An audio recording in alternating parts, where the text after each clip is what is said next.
दीदी आपने 12th में कौन सा फील्ड ली थी? ह्यूमैनिटीज? साइंस था। Non medical? Non medical. Very good, अच्छा क्वेश्चन सेशन। पूछो जो तुम्हारे मन में तुम्हें पढ़ना पूछो। कितनी तुम्हारे देर भी दिमाग में नहीं आई बात। पढ़ना कितनी देर चाहिए? कम से कम 24 घंटे।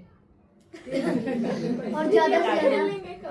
बता रही हूँ, पढ़ना इतनी देर चाहिए कि आपका जो होमवर्क है वो कंप्लीट हो जाए और आपका जिस दिन जितना पढ़ाया सिलेबस उतना आपके माइंड में कैप्चर हो जाए। उतनी देर पढ़ना चाहिए।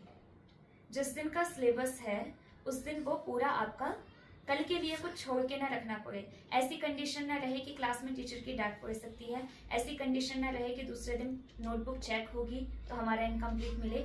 इस कंडीशन तक पढ़ना चाहिए। और ये तो नॉर्मल लेवल है, ये हर स्टूडेंट का होना चाहिए। इस जो इतना नहीं करता वो अच्छा स्टूडेंट नहीं है। तो ये नॉर्मल लेवल का स्टूडेंट है। लेकिन उसके अलावा आपकी जो मेमोरी है उसको आप इतना तेज कर लो और अपने कंसंट्रेशन पावर को इतना बढ़ा लो कि ये जो काम बोला, होमवर्क पूरा होना चाहिए और जो सिलेबस है वो आपके माइंड में आ जाना चाहिए। इस काम को करने के लिए आपको 1 घंटा भी लग सकता है, आपको 4 घंटे भी लग सकते हैं। तो आपको अपनी एफिशिएंसी इतनी बढ़ानी है कि आप उस काम को 1 घंटे में कर पाओ। ठीक है, पहले 4 से 3 पे आओगे, फिर 2 पे आओगे, फिर 1 पे आओगे। और फिर उसके बाद अच्छा स्टूडेंट वो है कि अपने सिलेबस की चीज से अदर हर दिन कुछ ना कुछ एक्स्ट्रा पढ़े।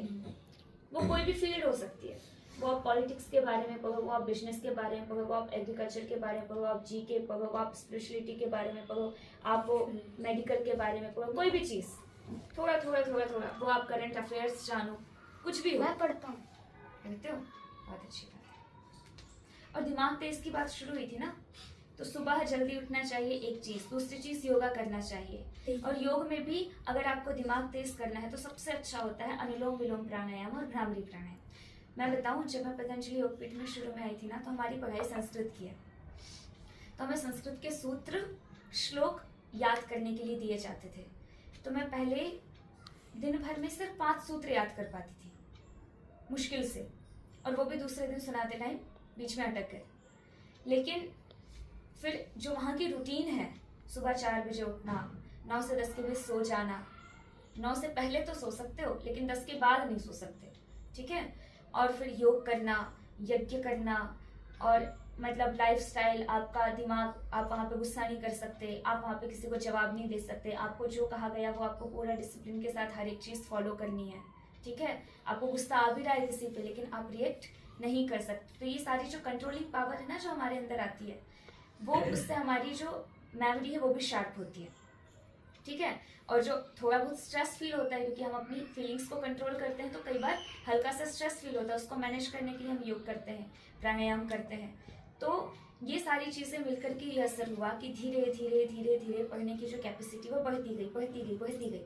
तो पहले मुझे 5 सूत्र भी याद नहीं होते थे, धीरे धीरे 10 भी होने लगे, 50 भी होने लगे, 100 भी होने लगे, आज 500 सूत्र भी याद हो जाते हैं दिन भर में।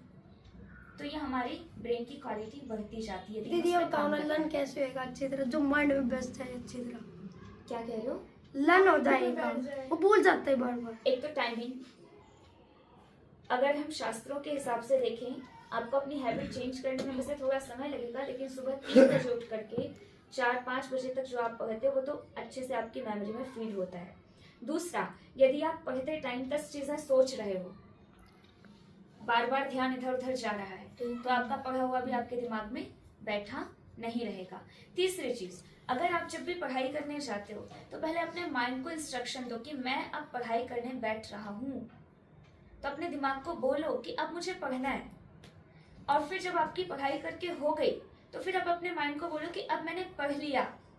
तो अपने माइंड को आपको इन्फॉर्म करना है बार बार कि आप क्या कर रहे हो। उससे क्या होगा, अगर आपने बोला मैं पढ़ रहा हूँ, क्या हुआ, हम दौड़ के आए, पुस्तक खोली, बैठ गए, आपने बताया ही नहीं, अपने पूरे अपने एग्जिस्टेंस को आपने तैयार ही नहीं किया इस चीज के लिए कि आप पढ़ने के लिए बैठ रहे हो। तो पता है, हमारे पास सिर्फ एक ब्रेन नहीं है, हमारे पास जितने सेल है हमारी बॉडी में, कम से कम 37 ट्रिलियन सेल्स, हर एक के पास अपना एक ब्रेन है।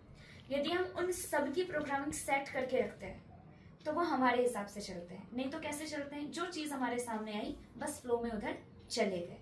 इसलिए यदि आप इन्फॉर्म करते हैं तो अगर आपका माइंड इधर उधर जा भी रहा होता है ना, तो एक बार आपको क्लिक होता है कि मैंने तो कुछ और डिसाइड किया हुआ है, मैं उधर क्यों जा रहा हूँ। तो आप कम से कम बचे रहते हैं। तो इन्फॉर्म करो मैं पढ़ रहा हूँ। और यदि और अच्छे से आपको अपनी मेमोरी शार्प करनी है तो पढ़ने से पहले ओम का उच्चारण किया करो, ठीक है। और उसके साथ ये तो पढ़ने से पहले एक बार ओम का उच्चारण किया करो, और पढ़ना जब पूरा हो जाए तो पढ़ने के बाद ओम का उच्चारण किया करो, ठीक है। अब इस पे विस्तार से समझाऊं। ओम कच ओम, जब हम ओम बोलते हैं ना, उसकी जो साउंड है, जो वाइब्रेशन है, उस पर साइंटिफिक रिसर्च भी हुए हैं कि हमारी बॉडी के अंदर जो एक वाइब्रेशन है, उसको यदि कोई शब्द दिया जाए तो वो ओम है। इस यूनिवर्स में एक वाइब्रेशन है, जो एनर्जी है, जिसको आप साउंड ऑफ साइलेंस कहते हैं, वो यदि कुछ है तो वो ओम का उच्चारण है। पता है, जो व्यक्ति बोल नहीं सकता, वो भी यदि कुछ भी आवाज मुंह से निकालता है तो वो या अ उ या म, यही साउंड होगा। तो ये यूनिवर्स का साउंड है। जब हम ओम का उच्चारण बहुत कॉन्सेंट्रेट होकर के करते हैं तो हम यूनिवर्स की एनर्जी से कनेक्ट होते हैं, तो हमारे अंदर एनर्जी का लेवल बढ़ जाता है। तो ओम का उच्चारण किया करो।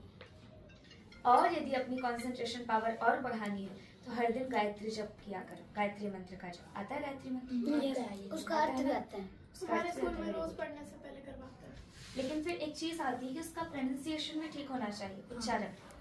यदि उच्चारण गलत है तो कई बार संस्कृत के श्लोकों का मीनिंग भी चेंज हो जाता है, सिर्फ हमारे उच्चारण की गलती से। आप सुनाओ एक बार गायत्री मंत्र। ओम भूर्भुवस्सुः तत्सवितुर्वरेण्यं भर्गो देवस्य धीमहि धियो यो न प्रचोदयात्। किसने हाथ उठाया था? किसको सुनाना है? आप सुनो। ओम भूर्भुवस्वः तत्सवितुर्वरेण्यं भर्गो देवस्य धीमहि धियो यो न प्रचोदयात्। आप दोनों ने एक गलती की। ऐसे गलतियां तो बहुत सारी की, लेकिन उसमें जो मेन गलती है, आपने जो लास्ट में बोला ना, धियो यो न प्रचोदयात्, आपका सुनाई दिया धियो यो न प्रचोदयात्, लेकिन वो है धियो यो नः प्रचोदयात्। नः का मतलब होता है हम, संस्कृत में नः का मतलब